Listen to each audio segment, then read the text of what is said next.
सावन के दूसरे सोमवार पर बाराबंकी के प्रसिद्ध पौराणिक लोधेश्वर महादेव धाम में आस्था का सैलाब उमड़ पड़ा।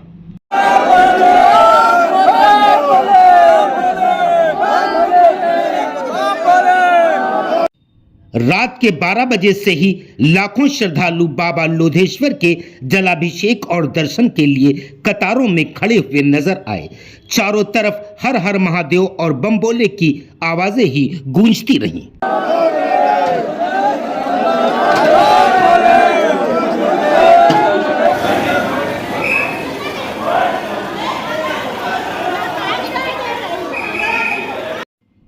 कांवड़ लेकर पहुंचे शिव भक्तों या परिवार के साथ बाबा के दरबार में पहुंची महिलाएं या बुजुर्ग, हर किसी के मन में बस एक ही आस्था थी, बाबा लोधेश्वर के दर्शन और उनका आशीर्वाद।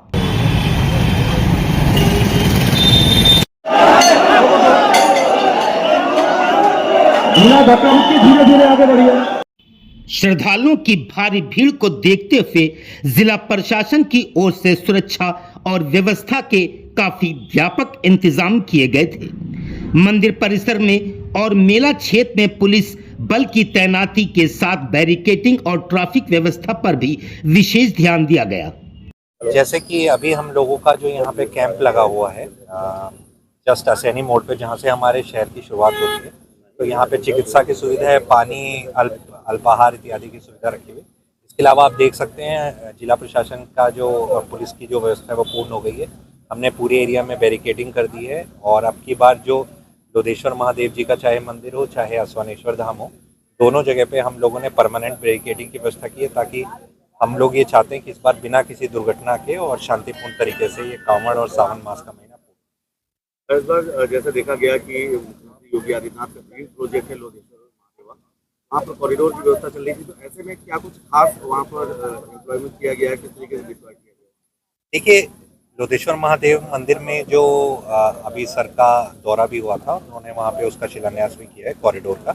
उसमें तो बहुत सारी व्यवस्थाएं हैं, चाहे वो लॉकर रूम हो, डिफरेंट बाथरूम्स हो, एक कॉरिडोर की व्यवस्था है जिससे जब वो कॉरिडोर पूरा हो जाएगा तो भक्तों को दर्शन इत्यादि के लिए सुविधा हो जाएगी।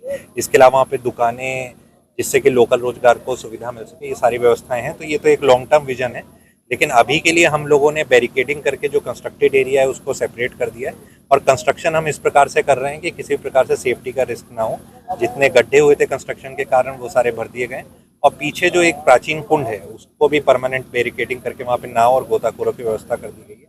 अब की बार हमने कोशिश की है, क्योंकि जैसा कि आप लोग जानते हैं कि पिछले साल एक छोटी सी दुर्घटना, मतलब एक दुर्घटना हो गई थी जिसमें इलेक्ट्रोक्यूशन की दुर्घटना हुई थी असवानेश्वर धाम में। तो अब की बार हमने कोशिश की है कि आर्मर्ड वायर्स रहें और जो इलेक्ट्रिकल सेफ्टी की जो टीम है वो हर समय मौजूद रहे, जिससे कि इस प्रकार की दुर्घटना दोबारा से। पहली बार देखा गया कि महादेवा जाने वाले मार्ग पर जो भी ब्लैक पॉइंट हुआ होते थे वहाँ पर पहली बार लाइट लगाई गई। ये इनिशिएटिव कहाँ से मिला प्रशासन को, जो आपने डिसाइड किया, कैसे? नहीं, हम लोगों ने पहले ही कांवड़ शुरू होने से पहले ही पूरे रूट का चेक किया था, दिन में और रात में भी। पुलिस से भी फीडबैक लिया था, क्योंकि रोशनी एक ऐसी व्यवस्था है, क्योंकि जब कांवड़िए दूर से आते हैं तो कई बार सड़क के किनारे बैठ जाते हैं या रेस्ट लेने लगते हैं, तो उस कारण से रोशनी से बहुत फ़ायदा मिलता है। कांवड़ियों को ही नहीं फ़ायदा मिलता है, जो बाकी राहगीर हैं वो भी कांवड़ियों को स्पॉट करने में फ़ायदा मिलता है। जैसे आप असैनी मोड़ को देख सकते हैं, तो यहाँ पर भी हमने एक ब्लैक स्पॉट चिन्हित करके यहाँ पर रोशनी की व्यवस्था की है।